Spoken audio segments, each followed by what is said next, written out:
Thank you madam. दोस्तों नमस्कार, मैं डॉक्टर श्याम गोलव फिर से एक बार आपका इस ट्रेनिंग सेशन में स्वागत करता हूं। मैं आशा करता हूं कि आप सभी लोग स्वस्थ हैं और आप अपने साथ अपने परिवार का यानी घर का परिवार और एमसीएल परिवार दोनों का ख्याल रख रहे हैं। मैं यह भी उम्मीद करता हूं कि आप सभी लोग 1 घंटा बहुत अच्छी एक्सरसाइज कर रहे हो, अपने हार्ट अपने लंग को मजबूत कर रहे हो और अपनी इम्यूनिटी को बढ़ा रहे हो। तो चलिए शुरुआत करते हैं आज के इस सेशन के साथ। शुरुआत एमसीएल फंडिंग स्टेटस के साथ। तो दोस्तों एमसीएल फंडिंग की पूरी व्यवस्था हो चुकी है। अभी ये फंडिंग सिर्फ अभी हमें जो बिजनेस के लिए फंडिंग चाहिए सिर्फ इसके लिए नहीं, तो आने वाले दिनों में हमारा जितना भी पोटेंशियल है, लाइफ टाइम जितना भी बिजनेस हम कर सकते हैं, उस पूरे फंडिंग की व्यवस्था इस यंत्रणा इस सिस्टम के द्वारा होगी। और दोस्तों जब हमने इतनी बड़ी फंडिंग की व्यवस्था करी है और वो भी इतने विशाल एक फैमिली के लिए जिसमें सैकड़ों से ज्यादा स्टार्टअप्स है, जिसमें हजारों की तादाद में उद्योजक है, जिसमें लाखों की तादाद में किसान है जो इस संगठन से जुड़े हुए हैं, तो इतने बड़े स्केल में अगर कोई काम करना होता है तो उसमें ड्यू डिलीजेंस उसकी प्रोसेसिंग थोड़ा सा वक्त लगता है। लेकिन अभी ये ऑलमोस्ट पूरा हो चुका है और डिसबर्समेंट बहुत जल्दी ही अभी शुरू हो जाएगी। और एक बार ये डिसबर्समेंट शुरू होने के बाद ये रुकेगी नहीं। इस पूरे प्रोसेस में जो लायबिलिटी है बहुत बहुत बहुत छोटा सा ऐसा विषय है। सबसे महत्वपूर्ण काम जो हम सबको मिलकर अभी करना है वो है बिजनेस। जिस चीज के ऊपर हमें फोकस करना है वो सिर्फ है बिजनेस। दोस्तों अभी कई दिनों से हर हफ्ते हर शुक्रवार मैं बहुत ही कॉन्फिडेंटली आपके सामने ये चीज रखता हूं।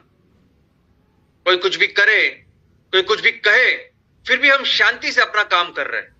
इतना कॉन्फिडेंटली कर रहे हैं क्योंकि इसके कारण इसके लिए एक वजह है और वजह यही है कि फंडिंग की व्यवस्था हो चुकी है। आप सभी को फंडिंग की चिंता करने की बिल्कुल जरूरत नहीं। आने वाले दिनों में यह फंडिंग एक सेकेंडरी विषय होने वाला है। हमें सिर्फ एक ही विषय पे काम करना होगा हमेशा, और वो है हमारा मिशन। दोस्तों हमें हमारे हर क्षेत्र को, हमारे हर ग्राम पंचायत को, हर तहसील को सुजलाम सुफलाम बनाना है। उसका महत्तम आर्थिक और सामाजिक विकास करना है। और उस क्षेत्र के लिए, उस विकास के लिए, उस मिशन के लिए हमने 5 लक्ष्य रखे हैं। हमारा 5E मिशन रखा है और जो हमें बिजनेस के तहत हमें पूरा करना है। हमने जिम्मेदारी ली है कि हमारे क्षेत्र में रहने वाले सभी लोगों को हम पूरी तरह से रोजगार को उपलब्ध करके देंगे। हमने जिम्मेदारी ली है कि हमारे क्षेत्र में रहने वाले किसानों को अपने फसल को बेचने के लिए कहीं जाने की जरूरत नहीं, उस गांव में ही उसको अच्छे दाम हम मिला के देंगे। हमने जिम्मेदारी ली है कि हम हमारे महिलाओं का आत्मसम्मान बढ़ाएंगे, उनको एक अच्छा इनकम, अच्छा रोजगार हम प्राप्त करके देंगे। हमारे क्षेत्र में, हमारे गांव, हमारे तहसील में जो भी रिसोर्सेस है उसका मैक्सिमम उपयोग करके हमारा आर्थिक और सामाजिक विकास करें। और सबसे महत्वपूर्ण बात कि हमने जिम्मेदारी ली है कि हमारे क्षेत्र में जो भी पर्यावरण है, पर्यावरण के हर एक हिस्से का हम ख्याल रखेंगे। जिस तरह से प्रकृति ने करोड़ों साल से उसका ख्याल रखा है ना, उसी तरह से हमारे क्षेत्र में रहने वाले हर जीव जंतु, वनस्पति, प्राणी, उनका ख्याल रखेंगे। लेकिन सिर्फ इतना ही नहीं, ये जो नॉन लिविंग चीज है वो भी इतनी ही महत्वपूर्ण है। ये पहाड़, ये नदियां, ये सब कुछ उतना ही महत्वपूर्ण भाग है इस पर्यावरण का। और हर चीज का हम ख्याल रखेंगे हमारे इस बिजनेस के थ्रू।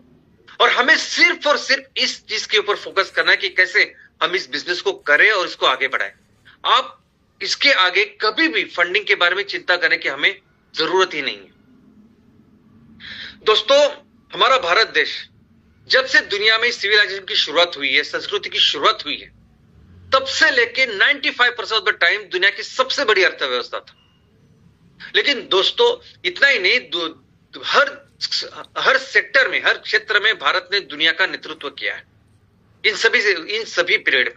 लेकिन एट द सेम टाइम हमारे देश में जितने भी